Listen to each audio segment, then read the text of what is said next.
Assalamualaikum warahmatullahi wabarakatuh. Selamat pagi, siang, sore, malam, atau kapanpun teman-teman menyaksikan video ini. Jadi, kami dari kelompok 8 kelas RB akan menjelaskan tentang modul 4 praktikum komputasi statistik yang berjudul visualisasi data. Untuk anggota kelompok sendiri, kami kelompok 8 kelas RB terdiri dari 4 orang. Yang pertama ada Berliana Enda Putri dengan NIM 122450065. Yang kedua ada Marleta Cornelia dengan NIM 122450092. Kemudian yang ketiga ada Uliano William Purba dengan NIM 122450098. Dan saya sendiri Sahid Maulana dengan NIM 122450109. Baik, sebelum kita masuk ke contoh-contohnya dalam program R Studio, ada baiknya kita mengetahui definisi dari visualisasi data itu sendiri. Jadi visualisasi data adalah metode untuk mengubah data mentah menjadi informasi yang dapat dilihat. Jadi ya sesuai namanya sih, kita memvisualkan gitu, memvisualisasikan agar dapat dilihat dan dianalisis dengan lebih mudah. Dalam komputasi statistik, visualisasi sangat penting untuk menganalisis distribusi data, pola, tren, dan juga outliers. Sebelum melakukan visualisasi, data seringkali perlu diproses terlebih dahulu dalam tahap yang disebut dengan data wrangling, di mana datanya dibersihkan, diatur, dan juga diformat untuk keperluan analisis. Nah, pada praktikum kali ini, modul 4, ada beberapa jenis visualisasi yang umum digunakan. Yang pertama ada scatter plot, di mana itu menunjukkan hubungan antara dua variabel numerik. Kemudian yang kedua ada bar plot, digunakan untuk menunjukkan perbandingan antara dua variabel, menunjukkan perbandingan antar kategori. Kemudian histogram, itu digunakan untuk menunjukkan distribusi frekuensi dari satu variabel numerik. Yang kemudian ada box plot yang digunakan untuk menyajikan ringkasan statistik dari data numerik. Kita masuk ke bagian atau contoh yang pertama. Baik, kita masuk ke contoh yang pertama ya teman-teman.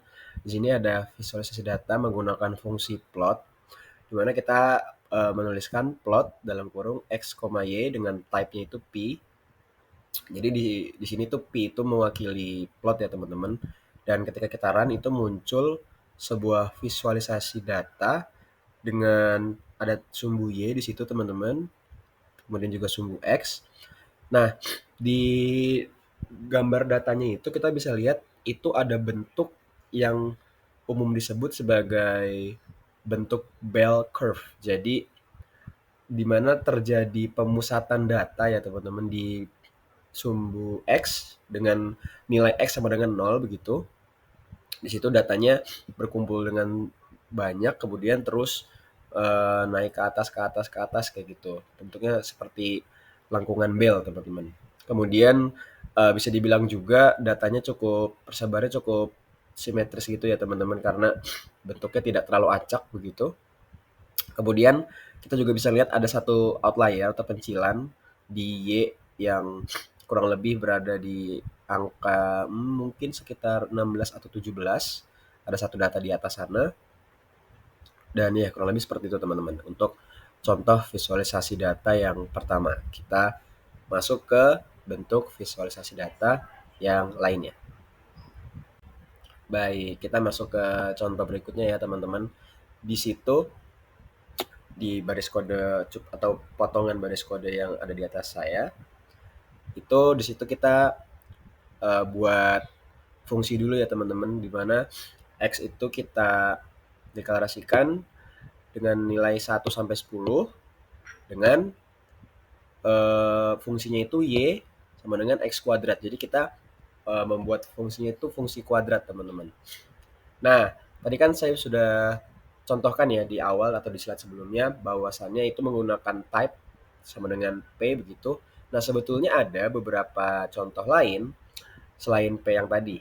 Nah, di sini kita buat lagi di baris kodenya, di situ kan type itu ada, kita kita masukkan C dalam kurung ada P, ada L, ada B, ada O, ada H, ada S, dan juga ada N ya teman-teman. Nah, pokoknya baris kodenya seperti yang di atas. Kemudian kalau kita run itu akan muncul beberapa contoh visualisasinya teman-teman. Nah, misalnya yang P itu mewakili plot seperti scatter plot ya teman-teman. Jadi ada titik-titik atau bulat-bulat gitu. Itu yang type P. Kemudian untuk yang type L, L itu mewakili line ya teman-teman. Jadi garis, berupa garis. Itu garis, ya garis seperti biasa begitu. Kemudian untuk type B itu seperti gabungan antara type P dan L, di mana ada titik-titiknya itu diwakili oleh bulat-bulat. Kemudian setiap jarak antar titiknya itu diselingi dengan garis teman-teman. Jadi kayak selang-seling bulat garis bulat garis bulat garis gitu. Tapi uh, garisnya itu tidak memotong titiknya teman-teman. Nah, berbeda dengan yang O. Kalau yang O itu titik-titiknya itu dilewati dengan garis, jadi benar-betul ditimpa begitu teman-teman. Itu untuk yang O. Kemudian untuk yang type H. Nah, H ini itu kita membuat garis lurus dari titik koordinat fungsinya di setiap titiknya begitu. Itu kita tarik garis lurus ke arah bawah ke sumbu Y sama dengan 0. Jadi makanya di situ ada garis lurus gitu yang dari titik datanya itu ke bawah hingga Y sama dengan 0, atau dalam hal ini ke sumbu X teman-teman. Kemudian untuk yang type S, nah untuk type S ini mungkin cukup jelas ya, kalau ini tuh bentuknya kurang lebih tangga teman-teman. Jadi di sini tuh bentuknya seperti menyerupai tangga, itu untuk yang type S. Nah kemudian untuk yang type N, nah kalau N ini tidak ada bentuk visualisasinya teman-teman, jadi cuman menampilkan sumbu X dan Y-nya aja, seperti itu kurang lebih.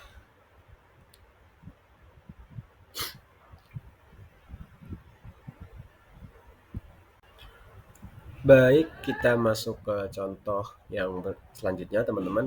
Oke, di sini kita menggunakan data trees ya. Jadi data trees itu apa? Itu tuh semacam dataset tentang pohon gitu teman-teman ya, sesuai namanya lah. Oke, kita langsung melihat ke sintaks atau code R yang ada di atas saya lagi. Itu kita pertama install.packages table atau table. Terus kemudian kita panggil library table-nya gitu. Kita panggil, kemudian kita buat dataset di mana kita menggunakan dataset trees yang diinisiasikan dengan s underscore table dalam kurung trees. Kemudian kita panggil lagi print dataset trees-nya. Nah, dari hasilnya itu muncul ya teman-teman di sini, tapi maaf agak kepotong, di mana datasetnya itu kurang lebih ada 3 atribut atau 3 kolom, yakni ada girth, ada height, ada volume. Ya seperti itu teman-teman. Datasetnya itu ada kayak gini. Nah, kita masuk ke visualisasinya di sebelah kanan saya. Jadi yang putih besar itu. Di situ nampak ya teman-teman, kita menggunakan fungsi plot. Ya lagi-lagi dengan diagram plot atau scatter plot. Dengan fungsi plot dalam kurung trees, tanda dolar height sebagai sumbu X-nya, kemudian trees tanda dolar volume sebagai sumbu Y-nya. Nah, di sini kita bisa lihat teman-teman, di situ ada persebaran datanya ya.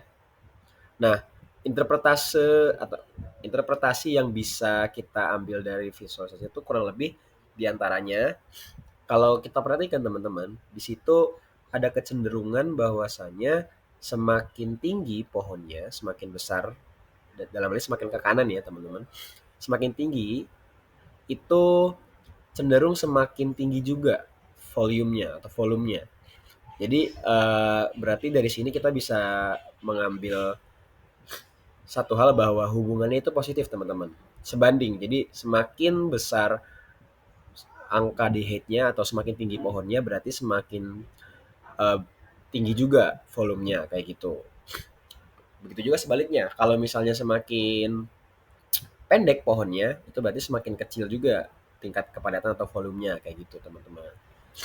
Kemudian di sini, Kita juga bisa lihat ada satu pencilan atau outlier teman-teman di mana itu eh, lebih dari 85 meter barangkali ya tingginya satuannya. Kemudian untuk volumenya itu di atas 70. Jadi untuk pencilan itu ada di luar daripada persebaran data yang lain teman-teman. Ya kurang lebih kayak gitu aja sih. Kita lanjut ke yang selanjutnya ya. Oke, kita masuk ke contoh visualisasi data dengan fungsi plot yang terakhir, teman-teman. Nah, tadi kan kita udah print ya, atau cetak, atau tampilkan dataset dari trees. Dataset trees, di mana dia punya 3 atribut ya, teman-teman. Ada girth, ada height, ada volume. Nah, dari dataset ini kita visualisasikan dengan menggunakan fungsi plot. Nah, seperti nampak di potongan gambar di samping nih, teman-teman. Di situ kita buat kodenya itu simple aja, plot dalam kurung trees. Jadi maksudnya dataset trees-nya ya teman-teman. Nah, yang muncul adalah seperti gambar berikut. Nah, itu kan ada kayaknya bingungin ya teman-teman ya. Ada banyak gambar gitu. Nah, jadi sebetulnya plot di samping ini itu merupakan gabungan dari beberapa subplot teman-teman. Nah, subplot itu yang mana? Subplotnya itu yang ini teman-teman. Kan ada tuh yang gambarnya titik-titik-titik. Ada juga yang tulisannya girth, height, volume. Nah, yang gambar mengandung titik-titik itulah itu yang disebut subplot. Nah, kemudian kenapa gambarnya itu atau subplotnya itu beda-beda? Nah, kenapa beda-beda? Itu karena setiap subplot itu membandingkan dua atribut atau dua variabel yang beda-beda teman-teman. Misalnya, ada yang membandingkan antara girth dengan height, ada yang membandingkan girth dengan volume, ada juga yang membandingkan dengan maaf, ada juga yang membandingkan antara height dengan volume dan seterusnya begitu teman-teman. Itulah kenapa bentuknya beda-beda. Nah, dari sini, dari visualisasi plot ini, itu kurang lebih ada 3 hubungan ya yang bisa kita interpretasikan gitu. Yang pertama, eh, hubungan antara girth dengan volume itu sangat kuat teman-teman.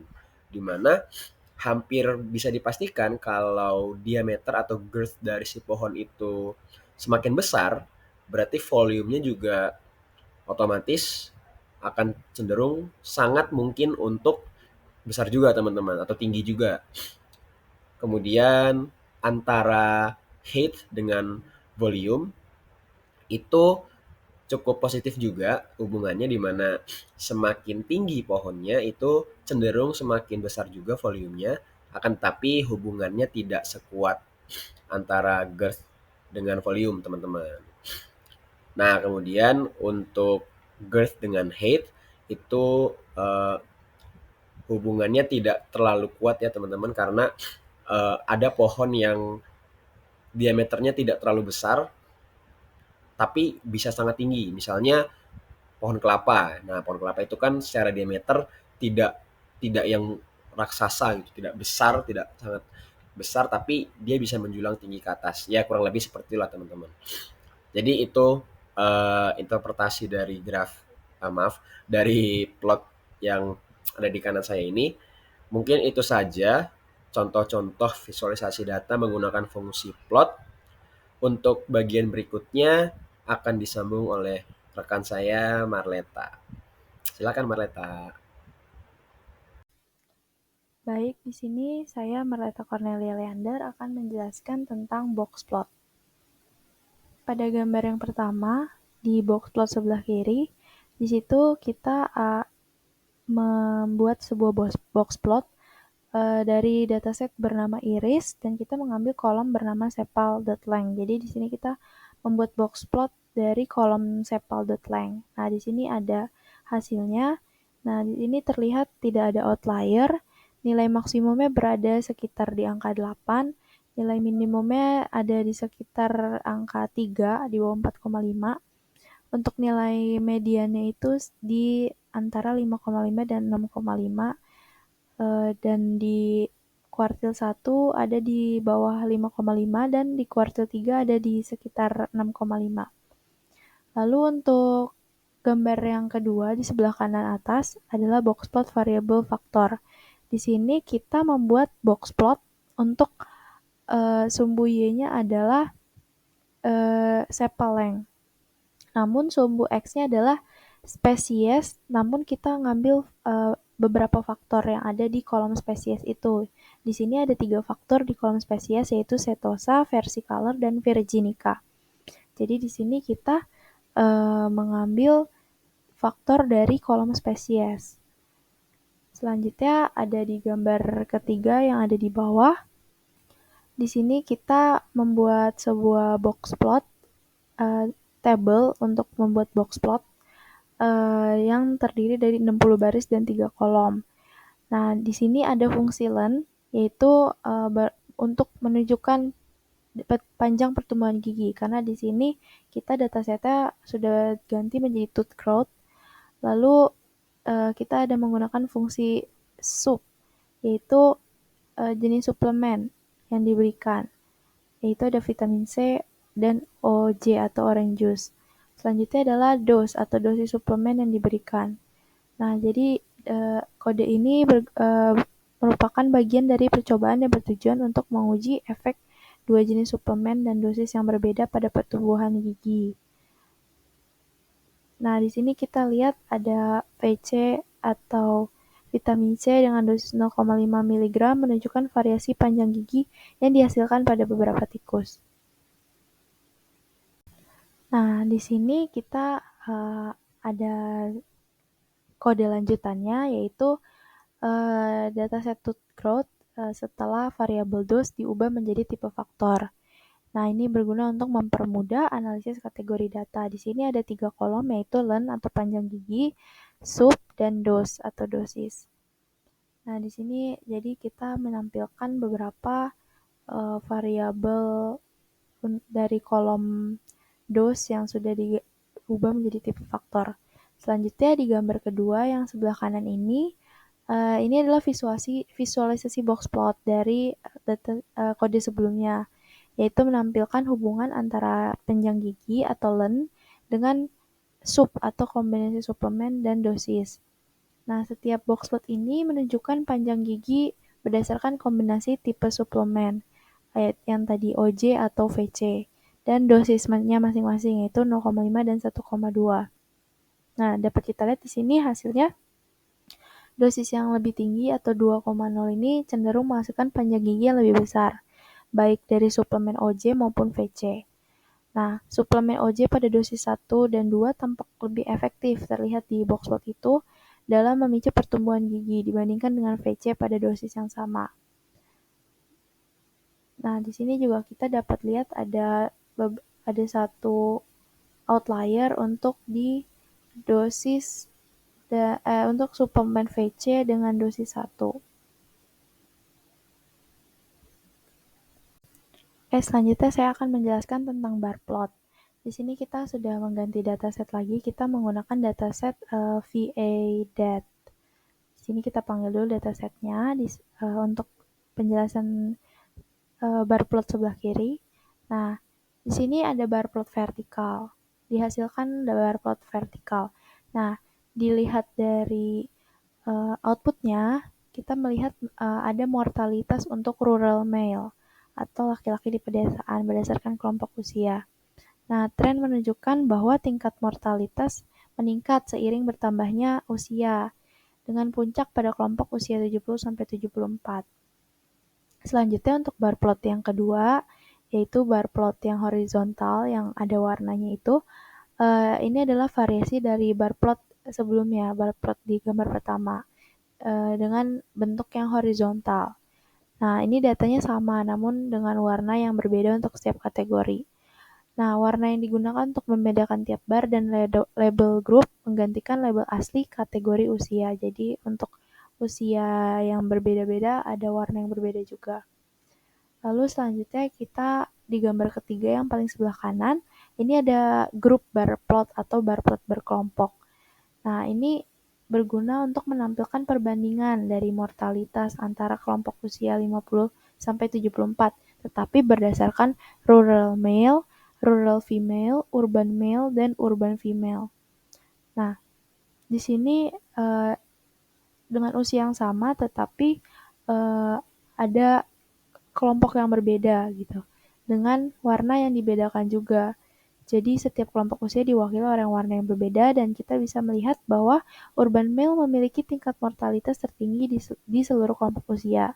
Lalu diikuti oleh rural male, sedangkan urban female dan rural female memiliki angka yang lebih rendah. Nah, jadi grafik-grafik ini menggambarkan variasi angka mortalitas berdasarkan usia, jenis kelamin, dan area tempat tinggal, yaitu rural atau urban. Lalu di sini saya akan menjelaskan tentang line plot. Di sini ada 2 grafik garis di dalam satu plot. Nah, di sini output-nya itu berguna untuk membandingkan 2 fungsi matematika. Di sini kita lihat hasil dari line plot-nya ini atau plot garis yang dihubungkan dengan titik-titik membandingkan 2 fungsi matematika dari fungsi linear dan fungsi kuadrat di dalam satu diagram atau satu plot yang berguna untuk memperlihatkan perbedaan pola pertumbuhan di antara keduanya. Terlihat bahwa di fungsi linear ini, fungsi yang berwarna merah yaitu line 1, di mana line 1 adalah fungsi linear, itu fungsinya lebih signifikan naik ke atas, tidak terlalu linear secara konsisten. Sedangkan untuk line kedua atau fungsi kuadrat, itu lebih konsisten gerakannya. Nah, di sini kodenya ini kita pertama-tama menginisialisasikan sumbu X dulu dari angka 1 sampai 20, lalu kita inisialisasikan sumbu Y untuk hasil dari 2 fungsi yang berbeda yang diwakili oleh 2 garis. Lalu untuk garis biru itu adalah representasi garis Y, grafik Y sama dengan X. Nah, digambarkan dengan garis putus-putus berwarna biru. Untuk garis merah itu adalah representasi dari grafik Z sama dengan X kuadrat. Ini kurvanya ini menanjak cepat ke atas yang berwarna merah itu. Lalu untuk legendanya ada di sebelah kiri atas itu ada legenda yang menunjukkan ada berwarna merah itu line 1 dan yang berwarna biru itu line 2. Line 2 adalah fungsinya sama dengan X, sedangkan line 1 itu Z sama dengan X kuadrat. Selanjutnya di sini saya akan menjelaskan tentang pie chart. Nah, pie chart ini ada dari outputnya kita dapat lihat ada pembagian 3 area, yaitu dengan warna yang berbeda, warna biru, warna kuning muda, dan kuning tua. Nah, di sini kita lihat kita inisialisasikan data dulu. Di sini ada 3 kategori, yaitu data sky, yaitu ada 280, untuk data sunny side of pyramid ada 60, untuk data shady side of pyramid ada 20. Nah, lalu di sini dapat kita lihat diberikan warna yang berbeda untuk tiap kategori, dan di sini outputnya berupa pie chart yang dimana gambar tersebut menunjukkan bagaimana area terbagi antara 3 kategori. Dengan kategori sky ini mencakup bagian terbesar karena ada 280 unit, sedangkan sunny side of pyramid ini terbesar kedua. Nah, itu ada 60 unit.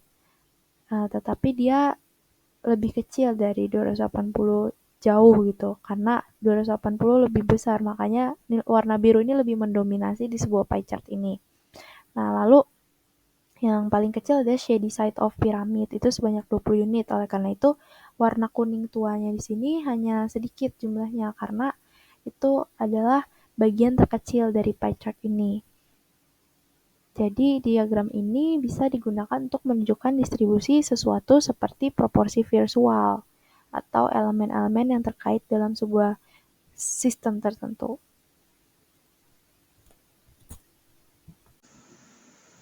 Baik, di sini saya akan menjelaskan tentang histogram.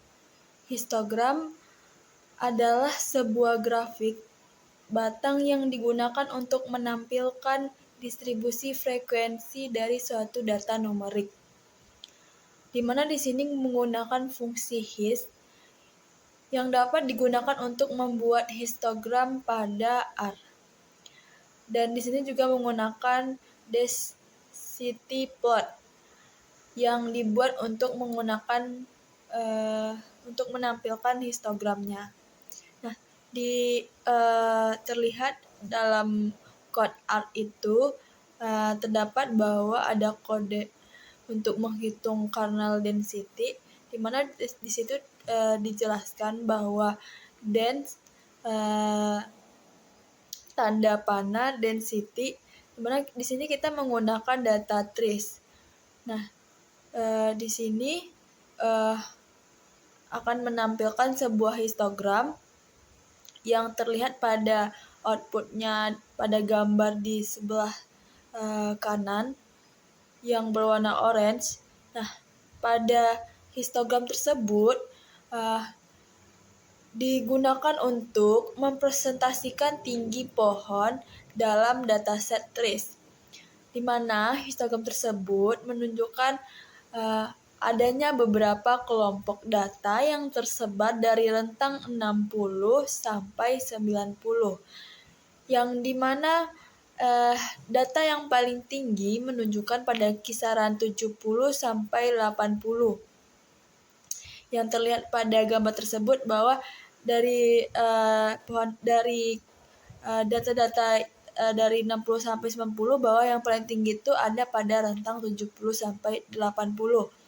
Nah, grafik tersebut menunjukkan bahwa distribusi pohon cenderung mendekati distribusi normal dengan konsentrasi terbesar pada tinggi sekitar 75 sampai 80. Di sini saya juga akan menjelaskan tentang kostumisasi parameter grafik, di mana kostumisasi parameter grafik ini merupakan proses mengubah tampilan dan detail dari sebuah grafik agar lebih sesuai dengan tujuan visualisasi data yang diinginkan. Nah, jadi kita menggunakan code yang tertera pada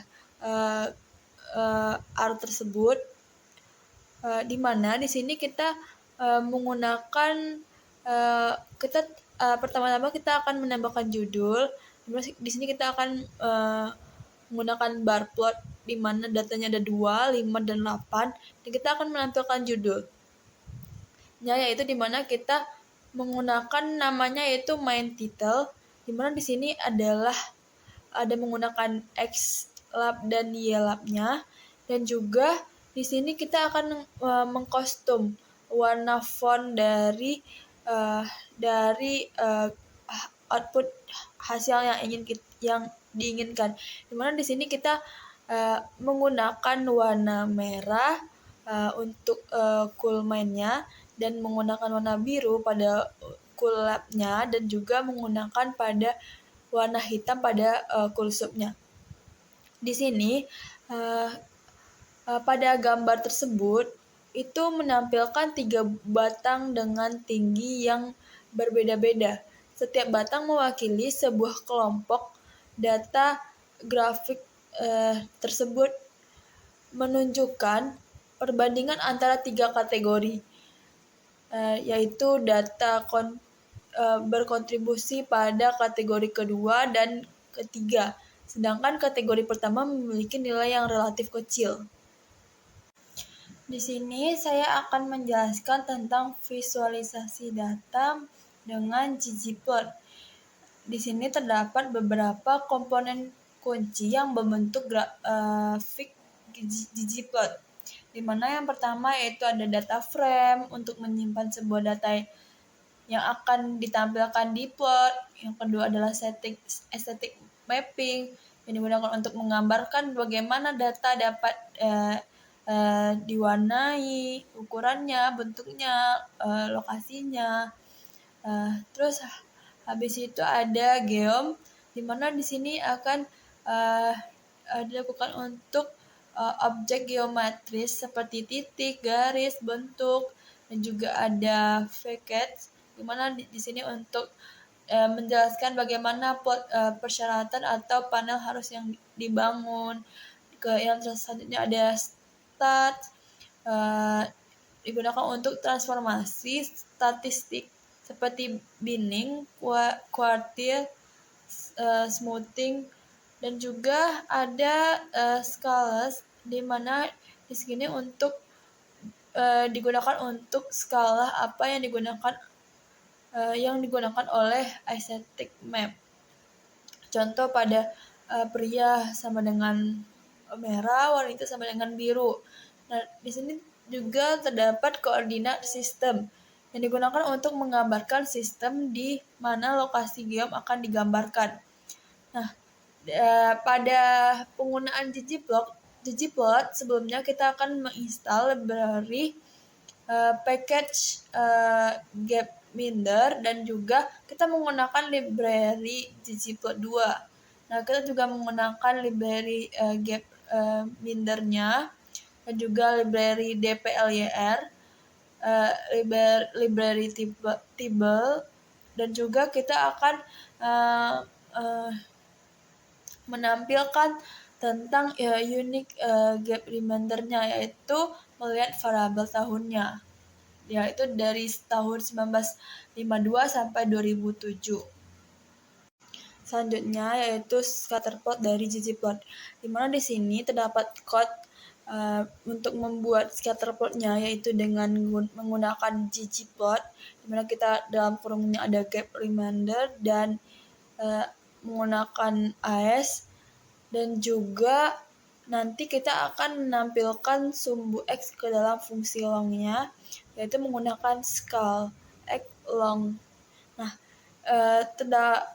maka keluarlah output pada yang terlihat pada gambar tersebut, bahwa gambar tersebut merupakan scatterplot yang akan menampilkan hubungan antara GDP per kapita dan harapan hidup di berbagai benua yang berdasarkan dataset Gap Remainder, di mana setiap detik pada grafik mewakili suatu negara dengan warna yang berbeda-beda untuk mewakili benua tempat negara tersebut berada. Nah, grafik tersebut juga menunjukkan adanya perbedaan yang cukup mencolok antara negara-negara GDP per kapita yang sangat rendah dan yang sangat tinggi, di mana negara-negara kaya, terutama di Eropa dan berbagai Oseania, cenderung memiliki harapan hidup yang lebih baik dibandingkan negara-negara yang di Afrika. Selanjutnya, boxplot. Boxplot merupakan visualisasi yang powerful dalam menggambarkan distribusi data, melihat adanya outlier, serta membandingkan distribusi antar data.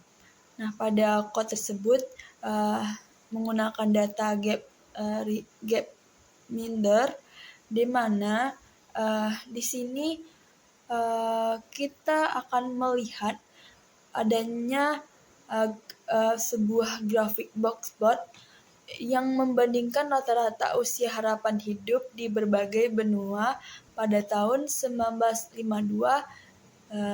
dan 2007. Di setiap kotak pada grafik tersebut mewakili distribusi usia harapan hidup di suatu benua. Nah, garis tengah dalam kotak menunjukkan median, yaitu nilai tengahnya, sedangkan kotak itu sendiri mewakili terentang antara kuartil pertama, yaitu sebesar 25%, dan yang ketiga sebesar 75%, di mana garis-garis yang memanjang dari kotak tersebut menunjukkan rentang data yang masih dianggap wajar. Sedangkan titik-titik di luar worst case adalah outliernya, yaitu nilai yang sangat jauh dari data lainnya. Terdapat beberapa benua memiliki outlier, yaitu negara-negara dengan usia harapan hidup yang jauh di atas atau di bawah rata-rata. Ini menunjukkan adanya keanekaragaman yang cukup besar dalam distribusi usia harapan hidup di dalam suatu benua. Nah, selanjutnya itu lanjutan dari sebelumnya yang menampilkan boxplot, di mana di sini kita juga menggunakan data Gapminder, yaitu di mana kita akan menunjukkan adanya peningkatan yang signifikan dalam usia harapan hidup. Namun, juga menunjukkan adanya keanekaragaman yang cukup besar di antara negara-negara di Asia. Nah, ini gambar box plot yang lebih jelas terlihat pada gambar tersebut. Oke, jadi di sini kita pengen ngebuat bar plot yang nunjukin rata-rata hidup dari dalam kurung _life XP ini di setiap benua. Nah, untuk di sini yang grup _by yang dalam kurung kontinen ini untuk mengelompokkan data berdasarkan kontinen atau benua.